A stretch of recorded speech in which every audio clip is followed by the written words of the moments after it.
Hello guys! Isang dami niyong tanong about sa aming mga renters. Ito na po. Kung hindi niyo po napanood yung vlog ko nung na-meet namin sila, ito po, ulitin natin. Tanong ni Cici Maria, are your renters Filipino too? Very lucky you have bountiful fruits and vegetables in your backyard.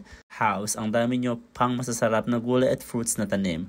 Maging maayos sana ang medical ng happy mo para makabalik din agad kayo together ng family mo sa beautiful home ninyo with your kids. Maraming salamat. So ito nga po pala yung vlog namin dati, di ba? Nung nag-meet kami ng aming mga renters. And yes, Filipina po siya at nakapag-asawa din po siya ng foreigner. At yan si Ate Sherry. Hi Ate!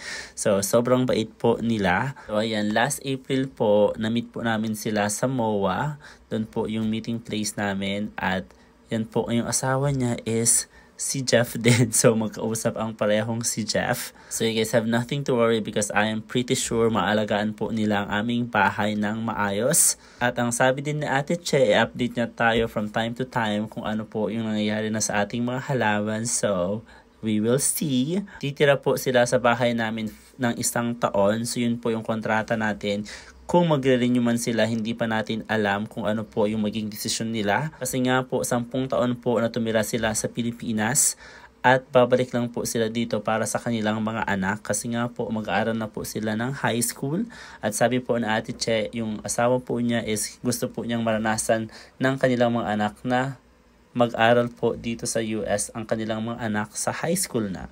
So, nandito po pala kami sa food court ng MOA. Ang dami pong choices ng restaurant. So, kung nandyan kayo, kung ayaw po ninyong mapaggastos sa mga haling restaurants na nasa loob po ng MOA, punta na lang kayo sa food court kasi marami po silang options. At napakalinis po ng food court nila at napakabait po ng mga staff. Ang daming pagpipilian, so nahirapan akong pumili, but eventually kumuha po ako ng seafood. Ayan si Ate O. Alam niyo, napaka-bless namin, nakahanap agad kami ng upa ng bahay namin kasi blessing in disguise. Di ba nag-post ako dati na yung bahay namin is available for rent at nakita yun po na Ate Cherry sa ating page kasi masugid po natin siyang taga-subaybay din kasi nagkataon na naghahanap pala sila ng malilipatan dito sa US at nabasa niya yung aking post. Nag-message siya actually sa akin privately pero hindi ko nakita until visit ko ang aking profile page na personal kasi doon din siya nag-comment. And then, the rest is history. Kasi siguro kung hindi niya nakita yung aking post until now, siguro available pa rin yung aming bahay for rent.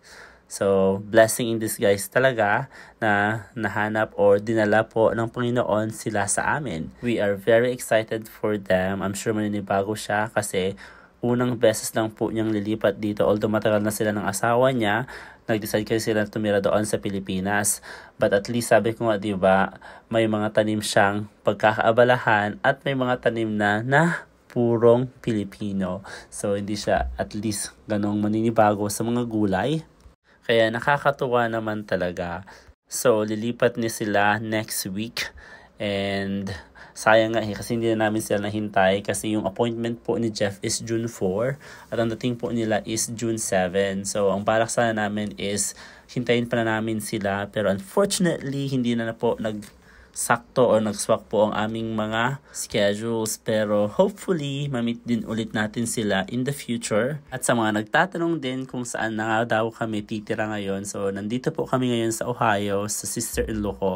Bale po sa mga hindi po nakakaalam, bago po kami lumipat sa Florida ay sa Ohio po kami nakatira for almost 8 years. Sa Makatewid, dito po lumaki si Maria. So marami kaming mga kaibigan dito. Nandito ang 2 kapatid ni Jeff. Nandito din ang mga doctors ni Jeff. Kaya din na kami nakapag-decide na dito na lang siya magpagamot. Kasi nandito lahat ang kanyang mga medical history.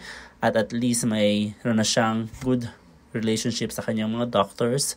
Kaya naging mas madali kaming kumuha ng schedule para sa kanyang check-up. At nagpapasalamat din po kami sa lahat po ng prayers at messages ninyo sa amin naway maging maayos ang resulta ng kanyang check-up at makauwi kami agad sa Pilipinas kasi miss na namin ang aming mga anak. And yes, isa lamang itong pagsubok na kaya nating lampasan sa tulong ng ating mahal na Panginoon. Ayan, hanggang dito na lang. Maraming salamat at mag-ingat po kayong lahat.